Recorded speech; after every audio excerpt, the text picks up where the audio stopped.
Hi everyone, I hope you're doing well today and having a great mid of the week. I was hoping to talk today about a subject which is very core to my heart and has driven my entire life, I would say. I'm 44 years old right now, and I've been throughout my whole life, I would say, in the academia type of system. And I was not just being a professor or anything like that, not yet at least, but I've always been studying something while I was working, even after my college years. So, as you might have seen in my description, I am from Albania. I left Albania when I was 18 for a better life, and I was addicted to education. And I think we also saw education as a way of escaping because of communism. Education was something that was kind of a threat to the government at that time. So, this urge for knowledge and knowing what's out there and looking for something bigger and more fulfillment, I would say, was something that was driven to more and more Albanians. So I left and went to Italy to study.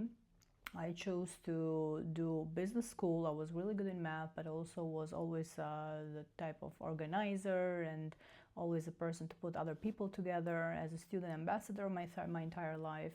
And I was a great student, so why not just go with it? However, when I went to Italy, I think we have had so many exams and all sorts of different subjects and very heavy, intense type of exams. And from there, I was always curious about US driven, chasing the big dream. And since I couldn't go there, I decided to go to Italy for my college.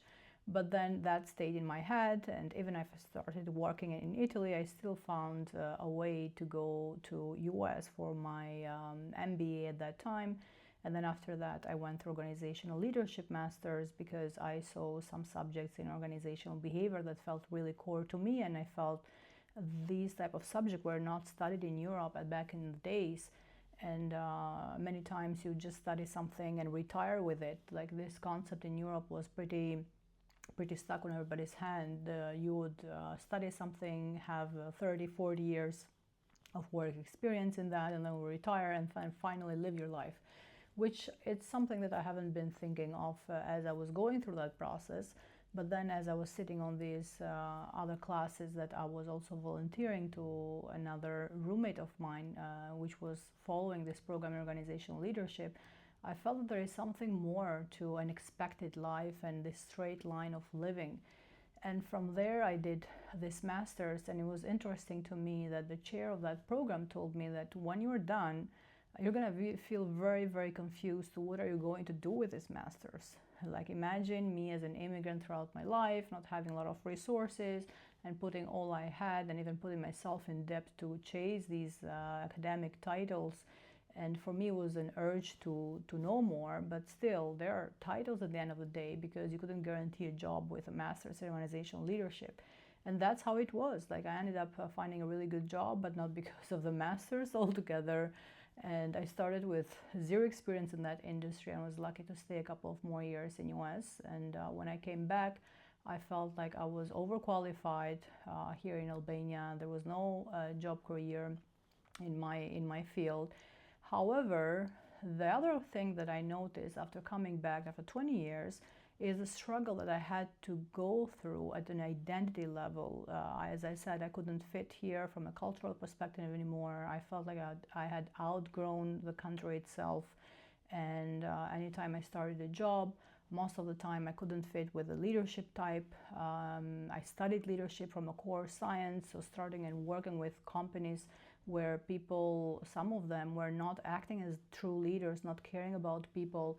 And I had this stand-up mindset where you have to speak up, you have to look for something better for the people you are working with, and that's how it bring out issues. Also was working in a quality type of background as a career, so it was up to me to speak up when something was not done the right way. It could have been done better and with care for the process and for the people and for the customer.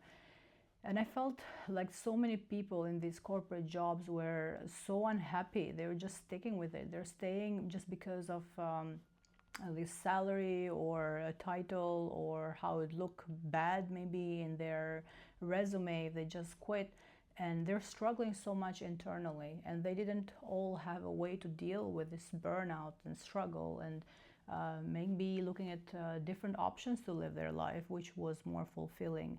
And then I felt like I'm going to do a PhD. I was all about academia and teaching, and I found, as I said, knowledge as a way to free yourself. At least that's how it was for me, maybe because of the background of communism, as I mentioned at start. But I felt like I'm going to study this from a science perspective, and so I did. So last year I finished my PhD after so many people telling me that you are too old now to do a PhD, you need the research years. And if I stopped to listen to everybody, I would have not done it. And all these struggles I went through, always trying to find the way to live my life in a more authentic way as possible, I had to go through a lot of anxiety myself, a lot of self-doubt, because if you are in a place where everyone thinks differently, then you start questioning yourself. And sometimes you just follow these paths because they're the standard, normally accepted paths. So you are in there, but then there is something in you that says, no, that's not the case. So all of this brings so much emotional disbalance that I felt like all these educational years, have they taught me, or maybe other programs I've seen my colleagues and friends and family go through, I don't think any of them really taught them how to live life, emotions, how to deal with people, how to deal with themselves, what is identity.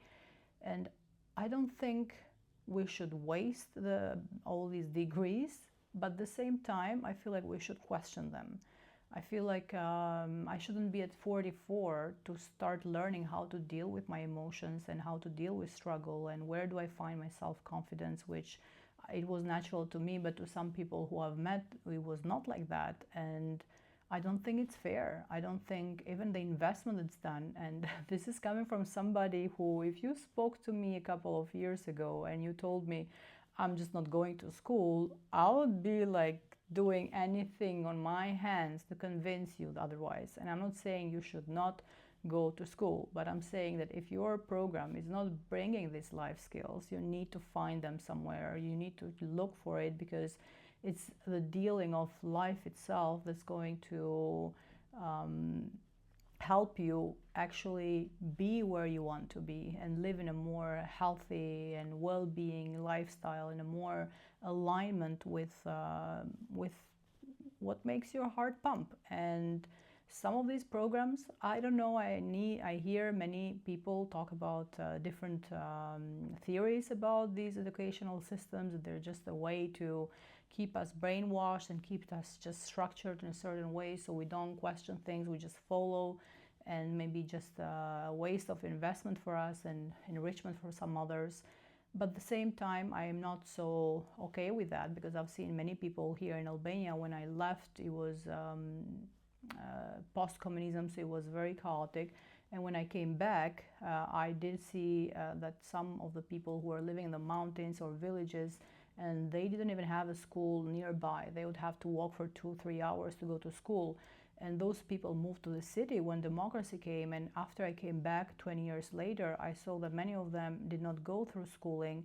And you can see the lack of development. And it's not about being judgmental, but you can see the lack of education. And even the really good education that we had when it comes to at least studying the subjects and way of talking and speaking, even that had crashed quite a lot. Like it became very corrupted, and I think that even having the lack of that type of education, that's also not good. But at the same time, as I said, I think we should question, are we getting these life skills? We can no longer expect that parenthood alone will do this, because some people have the luck to have parents who know how to teach these skills as well, and some others don't. They might be not even there, or they might be busy doing other things, or they're not raised to know how to teach these skills.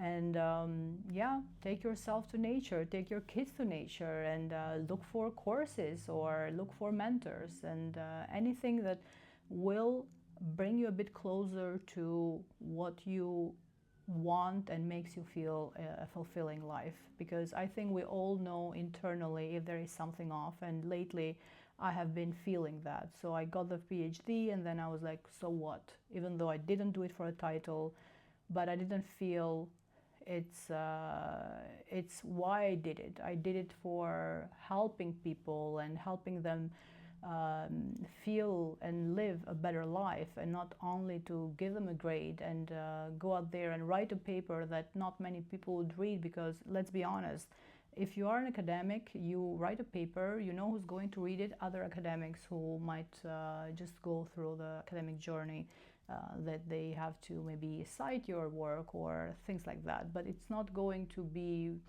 not in all cases, maybe more science-based will be more implemented, but at the same time it will stay kind of an academic background. And I think because I've always worked and studied in certification, another master's, and then the PhD, but while I was also working, I saw this huge gap between the industry and the corporate world, and also the academic environment. So I think we need to build these bridges, even though if we have to crash some systems, that's fine.